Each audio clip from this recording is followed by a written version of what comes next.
à écouter aussi. Je vous le dis, la Troisième Guerre mondiale arrive. Je suis pas le seul à le dire.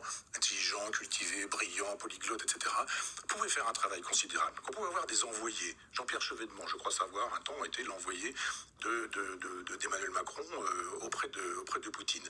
Il y avait des choses à faire avant la guerre. Cette façon de bombarder les populations. Nous entrons en guerre.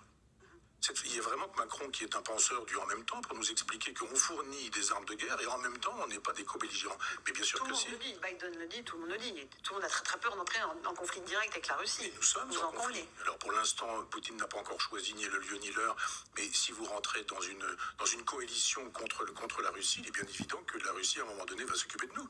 Alors ils ont des hackers, ils ont des cyber-hackers. Les hackers peuvent faire ce qu'ils veulent en Russie.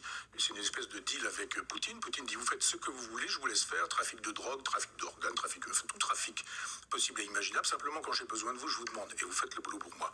C'est-à-dire on sait très bien qu'aujourd'hui tout fonctionne avec les ordinateurs, avec le numérique, etc. Vous pouvez faire des guerres aux hôpitaux que vous allez arrêter, aux ports, aux aéroports, quand vous serez dans un avion et que la tour de contrôle vous dira ça marche plus, etc. Ce sont des guerres possibles. La cyberguerre est aujourd'hui possible. Il n'y a pas que les chars russes sur la place de la Concorde à Paris pour imaginer une invasion. Il y a la possibilité de gêner des économies, il y a la possibilité de donner des informations, il y a la possibilité d'entrer sur des serveurs de banque. C'est-à-dire qu'on peut mener une guerre, c'est pas chez Clausewitz, c'est pour cause, mais qui pourrait s'avérer extrêmement dommageable. Vous pouvez à distance ralentir, par exemple, une centrale nucléaire, le refroidissement d'une centrale nucléaire et de dire, bon ben voilà, maintenant, dans 2 jours, si elle n'est pas refroidie, cette centrale nucléaire, elle est susceptible d'exploser. Vous allez faire quoi ?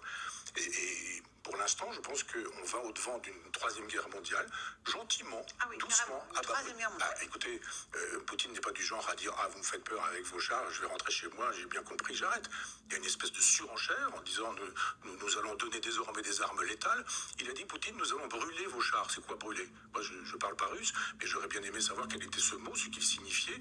Ça veut dire quoi ? Brûler avec une bombe atomique, brûler avec d'autres chars, il va y avoir des guerres entre chars, etc. Il va se passer quoi exactement ? J'ai lu un texte très intéressant d'Arnaud Klarsfeld qui dit des choses très très intéressantes sur ce sujet.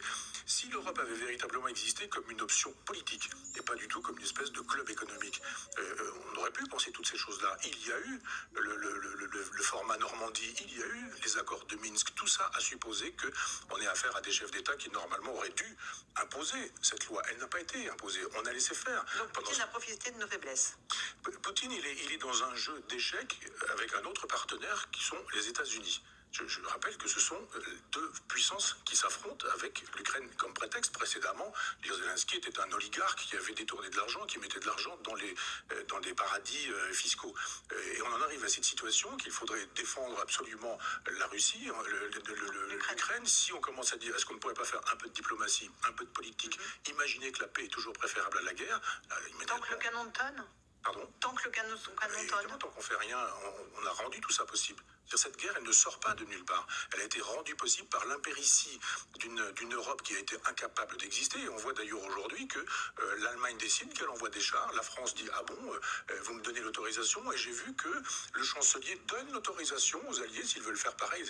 C'est formidable cette Europe qui est pilotée par un Allemand qui nous dit j'ai décidé, si vous voulez, vous pouvez faire de même. Et tout le monde attend le go des Américains surtout. C'est ça la réalité. On est entièrement d'accord. Il est bien évident que vous avez raison. L'Allemagne attend la feuille de route donnée par les États-Unis. Mais je rappelle quand même que cette guerre coûte 5 millions d'euros aux Français tous les jours. Tous les jours. Et quand on nous dit qu'il n'y a pas d'argent pour les retraites, il n'y a pas d'argent pour les pauvres, il n'y a pas d'argent pour remonter le SMIC, on nous dit mais les caisses sont vides, souvenez-vous, la faillite, Fillon qui dit il n'y a plus rien du tout. Là, c'est quoi, 1,5 milliard par an ?